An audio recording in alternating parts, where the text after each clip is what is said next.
Good morning, YouTube, or actually good afternoon. Welcome to the Reptile Barn. Sorry it's been a couple of days. I've got Fat Sally out with my handsome assistant, Gavin. This is our largest ball python. You can see that she is a handful. She's the sweetest animal, but she is massive. She is big as hard. Like 5,000 grams, okay? Heavy. Yeah. What I wanted to talk about, though, actually, is this bump on her nose. If I can get her to show us. Here, turn, Gavin. Let's see here. All right, so do you see that swelling on her side of her face there? That's a pretty good shot of it. So I want to talk about this. You will hear constantly, if somebody does an at-home remedy for anything, half of the internet just absolutely craps on them. You're an irresponsible pet owner. You're not taking it to the vet. I can't believe you. You're so cheap, blah, blah, blah, blah, blah. Even if it's somebody with a lot of veterinary experience, like Kevin McCurley, who really knows what he's doing, people still just give him so much crap over this. Well, we have taken Fat Sally to the vet for this exact thing, and she has had that bump. It's a little, it's not a cyst. It's an abscess, they call it. And she has had it surgically removed twice. We have also tried 3 different antibiotics, and it just always grows back. But as soon as it gets to about this size, it stops growing. It has never caused a problem with, pressure on her eye socket. It never has caused her to go off of food. It might just block her eyesight a little bit. The vet does not believe she's in any pain. It's just an abscess, a little bit of something, a foreign body or something, or maybe a tiny scratch or something got into her skin, and her body built a little wall around it, and it gets a little swollen, which, their bodies do that in order to not let any sort of infection spread. So it's kind of a safety mechanism that their body does automatically. And that's how it is. And so, I always used to be constantly apologizing to people. Like, I promise we do get her vet care. Like, there's just not much we can do at this point. But I'm done apologizing. We're not taking her to the vet anymore for this because we have now had surgery twice and done antibiotics and spent thousands of dollars and put her under the extreme stress of surgery, all for nothing. So I just wanted to do this quick video to talk about how, sometimes going to the vet is not like the only answer, all right?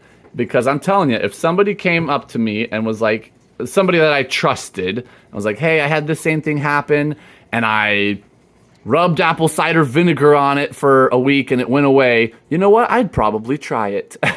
And maybe people would hate me for that online. But at this point, when veterinary intervention has not worked at all, the abscess has been removed and it just grows right back. I'm not really sure why. The vet's not really sure why.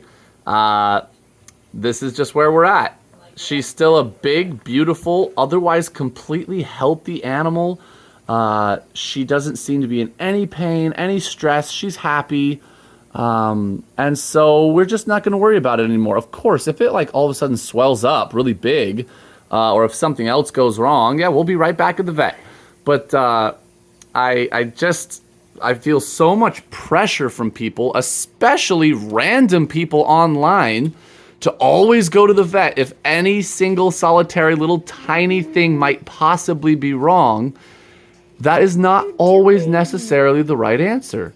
And the more experience you get with your animals, I think the more right you have to make some of these decisions on your own for your animals. If your motivation is to take the best possible care of your animals. If you're just cheap, then that's a different story. However, what if the remedy for this was going to cost $20,000?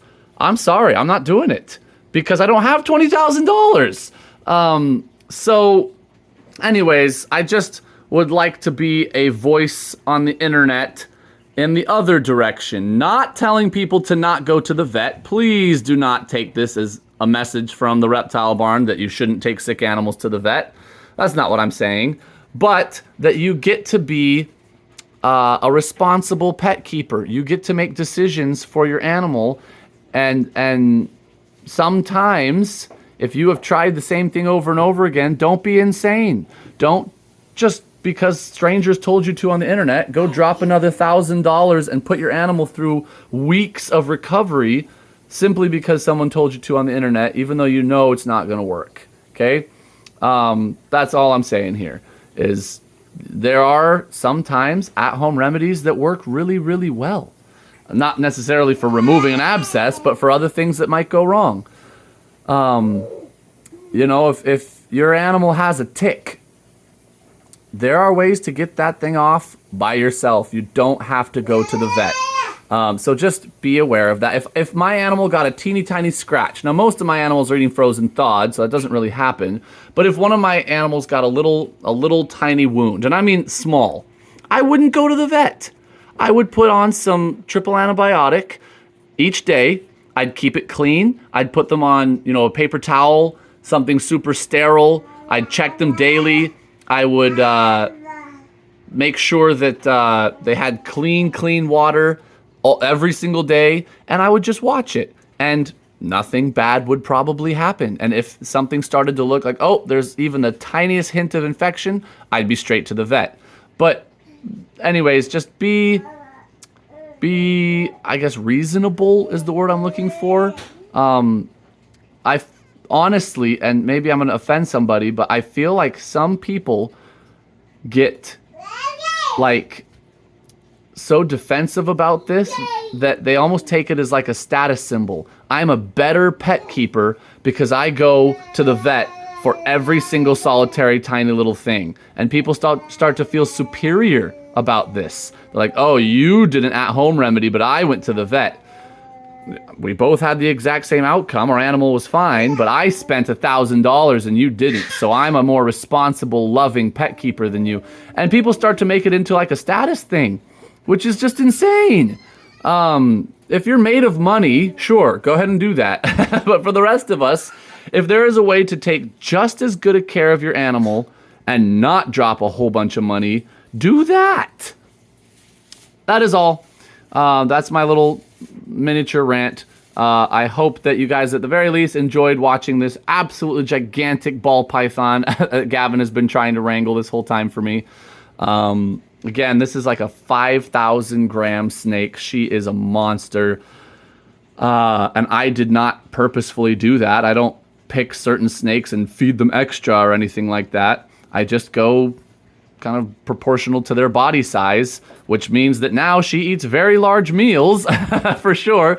You know, I'm giving her like rabbit kits and stuff or triple XL rats, but She's pushing my arm down. yeah, she's huge. Anyways, that is all for now, guys. Thank you so much for watching. Until next time, we're the Reptile Barn.